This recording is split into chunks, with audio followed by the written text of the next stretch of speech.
ஆந்திர பிரதேசத்தில் வாரங்கள் என்னிடத்தை விட்டு விட்டு நானும் என் மனைவியும் என் ஃபர்ஸ்ட் மகா அப்பந்தான் கையில் இருக்கா. நாங்கள் அந்த இடத்த விட்டு கடன் தொல்லை தாங்க முடியாமல் தமிழ்நாட்டுக்கு ஓடி வந்தோம். என்னுடைய சாட்சி எல்லாருக்கும் தெரியும். தமிழ்நாட்டிலையும் பெரிய பெரிய கூட்டங்கள் நடத்தியிருக்கோம், எல்லாருக்கும் இந்த சாட்சி தெரியும். அப்போ ட்ரெயினில் அழுது கொண்டே போகிறேன். 1994 November 20 அழுதுகிட்டே போகிறேன். அப்போ ட்ரெயின் சாயந்தரம் 5:30 ட்ரெயின். அதற்காக அவசரமாக புறப்பட்டு அவசரமா சீக்கிரம் வெளியேறு, ஏதாவது கடன்காரங்க வந்து பிடிச்சுக்கிட்ட பிரச்சனை முடிஞ்சு கதை, ஒருத்தர் கண்ணிலையும் மாட்டாதபடி டக்குன்னு ட்ரெயின் ஏறி போயிடுவோம், தாங்க முடியல பிரச்சனை, வட்டி கட்ட முடியல என்று என் மனைவி கிட்ட சொல்லி அவசரமா புறப்பட்டு நிற்கிறோம். அப்போ பார்த்து ஒரு பாஸ்டர் வந்து நிற்கிறார். ஜெட்சன் ஆபிரகாம் தான் வாங்கிய கடனை திருப்பி கொடுக்க முடியாதனால அவருடைய இருப்பிடத்தை விட்டு வெளியே வந்துடுறாரு. அவர் ஆந்திராவில் இருக்காரு.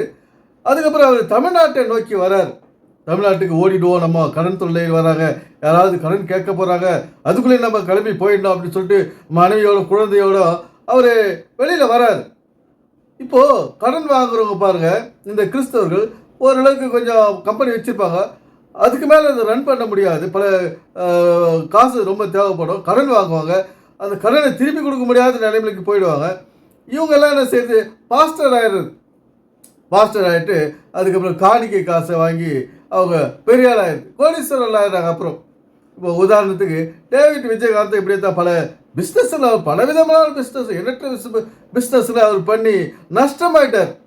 இப்போ அவருடைய மனைவியும் வந்து ஒரு சர்ச்சை வச்சு எது நேரமாக பிரசங்கம் பண்ணிட்டு பாட்டு பாடின்னு ஊராக போயிட்டு இருக்கிறாங்க. இப்படி இந்த கிறிஸ்தவர்கள் கடன் வாங்கிட்டு அதை அடைக்க முடியாமல் திருப்பி கொடுக்க முடியாத அவங்க பாஸ்டர் ஆகிடுறாங்க, ஒரு சபையை தொடங்கிறாங்க, ஊழியர் ஸ்டார்ட் பண்ணிடுறாங்க. இப்போ ஜெட்சன் ஆபிரகாம் வந்த புதுசில் பெரிய பெரிய மீட்டிங்கெல்லாம் நடக்கும். அப்போது மக்கள் ஓடுவாங்க. அதுவும் இவர் வந்து தான் வந்து பெரிய பவர்ஃபுல் மேன், கிட்ட போனவே இவர் மீட்டிங் போனவன்னு சொல்லுவாங்க, ஐயோ அவர் கிட்ட போனவே அப்படியே பின்னால் தள்ளுது, நம்மளை கீழே விழுத வச்சுட்டு அப்படின்னு சொல்ல கேள்விப்பட்டுக்கிறோம். இப்படி ஒரு மாயையை உண்டு பண்ணுறது. எப்படி தான் பெரிய ஆள் ஆகணுமே, ஐயோ கடன் தொழில் சிக்கிடுமே, இல்லைன்னா இப்படி எல்லாம் நம்ம ஜோக் காட்டினா தான் நம்ம காணிக்கை நிறைய வரும், நம்மளை பார்த்து மக்களை ஏமாறுவாங்க அப்படின்னு ஒரு மாயையை உண்டு பண்ணுகிறவர் இந்த ஜெட்சன் ஆபிரகாம் அவருடைய மனைவி அவர்கள். தாங்களுக்கு தான் பெரிய பவர் இருக்குது அப்படின்னு வெளிப்படுத்திக்கிறது தங்களை. இங்கே மனிதனுக்கு இங்கே பவர் கிடையாது. ஏன்னா மனிதர்களாகி யாருக்குமே இங்கே ஒரு தனிப்பட்ட பவர் யாருக்குமே கொடுக்கல கர்த்தர். நம்மளை மேலே மனுஷங்க தான் அவங்களும் ஏன்னா கடன் வாங்குறாங்க பார்த்துங்க. அப்போ எவ்வளோ பைபிள் படிச்சிருப்பாங்க, எவ்வளோ பிரசங்கம் கேட்டிருப்பாங்க, கடன் வாங்குறாங்க, கம்பெனி நடத்த முடியாது, அது கொடுக்க முடியாதனால எக்ஸ்கேப் ஆகுறாங்க அங்கேருந்து, கடன்காரர்கிட்ட மாட்டிக்க போகிறோன்னு சொல்லிட்டு. இப்போ பாருங்கள், அந்த அர்ஜென்ட்லையும் ஆந்திராவிலேருந்து தமிழ்நாட்டுக்கு வர்றாரு. அந்த டைமில் ஒரு பாஸ்டர் போய் நிற்கிறாராம். அது அவர் எதுக்கு நிற்கிறாரு தெரியுமா? அவர் சர்ச்சுக்கு வாடகை 500 ரூபாய் இல்லையா, ஐயா நீங்கள் இருந்தால் கொடுங்கன்னு சொல்லிட்டு வராராம். அதுக்கப்புறம் இவர் அண்ணன் ஜெட்சன் ஆபிரகாமுடைய அண்ணன்கிட்ட கூப்பிட்டு போயிட்டு 500 ரூபா வாங்கி அவர்கிட்ட கொடுத்துட்டு வராராம். பாருங்கள் இந்த பாஸ்டருடைய நிலைமை எப்படி இருக்குது பாருங்கள். கர்த்தர் வந்து இயேசு கிறிஸ்து வந்து இது மாதிரியெல்லாம் போய் ஊழியம் பண்ணு, சர்ச்சை கட்டிக்கோ, நீ அற்புதம் அடையாளம் செய்கிற மாதிரி நடி, அதெல்லாம் சொல்லலை. ஒரு சர்ச்சைக்கு வாடகை கூட கொடுக்க முடியாத ஒரு நிலைமையில் இரு அப்படின்னு சொல்லலை. இங்கே ஒரு மனிதனுடைய குடும்பம் நடத்த தான் இங்கே சம்பளம் சம்பாதிக்கணும், அவ்வளோதான் வருது. அதுக்கு மேலே நம்ம எடுத்து மற்றவங்களுக்கு கொடுக்குற மாதிரி கிடையாது. நம்ம சம்பாதிக்கணும், நம்முடைய செலவுகளை பார்க்கணும், கொஞ்சம் சேமித்து வைக்க வேண்டும். அந்த வேலையை யார் செய்கிறது சொல்லுங்கள்?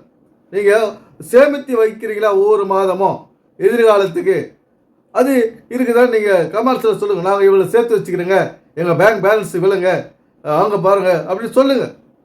இங்கே மற்றவர்கள் வந்து இப்படியெல்லாம் மக்களை ஏமாத்துறதுனால இவங்க சேமிப்பே வச்சுக்கிறது கிடையாது. சேவிங்ஸே இல்லாத ஒரு ஆட்கள் தான் இன்றைய கிறிஸ்தவர்கள். சேவிங்ஸ் என்னங்க இல்லை, கடன் என்னங்க, எவ்வளோ இருக்குதுங்க, இத்தனை லட்சம் இருக்குது, இத்தனை 1000 இருக்குது, இத்தனை கோடி எங்களுக்கு கடன் இருக்குது, இப்படி கடனில் சிக்கி இருக்கிறார்கள் இன்றைய கிறிஸ்தவர்கள். இந்த கடனில்லா வாழ்க்கைக்கு யார் வழி சொல்றது? இந்த பைபிள் இந்த கடன் இல்லாத வாழ்க்கைக்கு என்ன சொல்லுது? அதெல்லாம் நம்ம ஆராய்ந்து அறியறது கிடையாது. பைபிளை படிப்போம், மூடி வச்சிருவோம். ஆண்டவரே ஆண்டவரே ஒரு மனவேதை நிலையே நம்ம திரியிறோம். ஐயோ கடன் ஆயிடுச்சு, நம்ம எப்படி மீண்டு வருவோம், நம்ம எதிர்காலம் என்ன ஆகுமோ அப்படியெல்லாம் நம்ம ஒரு கலங்கி தவிக்கிறீங்க. அதுக்கெல்லாம் ஒரு ஆறுதல் சொல்லவோ ஒரு ஐடியா கொடுக்கவோ இங்கே ஆள் இல்லை. இப்போ மோகன் சிலாசஸ் வந்து வியாபாரிகள் மீட்டிங் வைக்கிறாரு. அவங்களுக்கு கிட்ட போய்க்கலாம். அவர் மோகன் சிலாசஸ்கிட்ட போயிட்டு ஐயா எனக்கு கடன் ஆயிடுச்சுங்க எனக்கு கேள்வி சொல்லிடலாம். இப்படி ஒரு மாய்மாலமான நடக்காதது தான் இங்கே ரொம்ப அக்கறையாக நடத்துகிறாங்க. எப்படி ஒரு கடனிலிருந்து மீளணும்னா நம்ம போய் சம்பாதிக்கணும், அதுக்குண்டான வழியை நம்ம செய்யணும். அது விட்டுட்டு கடவுளேன்றா என்ன இவங்க தான் அந்த அந்த ஒரு நல்ல வழியை விட்டுட்டு இந்த ஏமாற்று வழியை இங்கே தேர்ந்தெடுத்துக் கொள்கிறார்கள் இந்த கிறிஸ்தவர்கள்.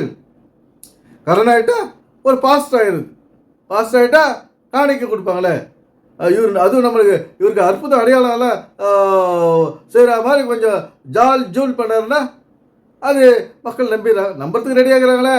பாஸ்டர்ன்ற போர்வையில் எதை சொன்னாலும் நம்புறதுக்கு இந்த கிறிஸ்துவ ரெடியாக இருக்காங்களே.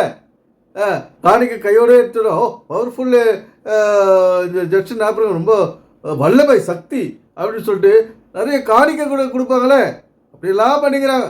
ஒரு காலத்தில் பிரபலமாக இருந்த ஒரு காலகட்டம் இது. அவர் வந்த சமயத்தில் நிறைய மீட்டிங் நடக்கும். ஆனால் இப்போ இல்லை, குறைஞ்சி போச்சு. மக்கள் கொஞ்சம் விழிப்புணர்வு அடைஞ்சிட்டாங்க. அதனால் நாம் நம்முடைய வாழ்க்கையை காத்து கொள்ள வேண்டும் என்கிறது இந்த பைபிள். எனவே சிந்திப்போம், செயல்படுவோம். நன்றி, வணக்கம் நண்பர்களே.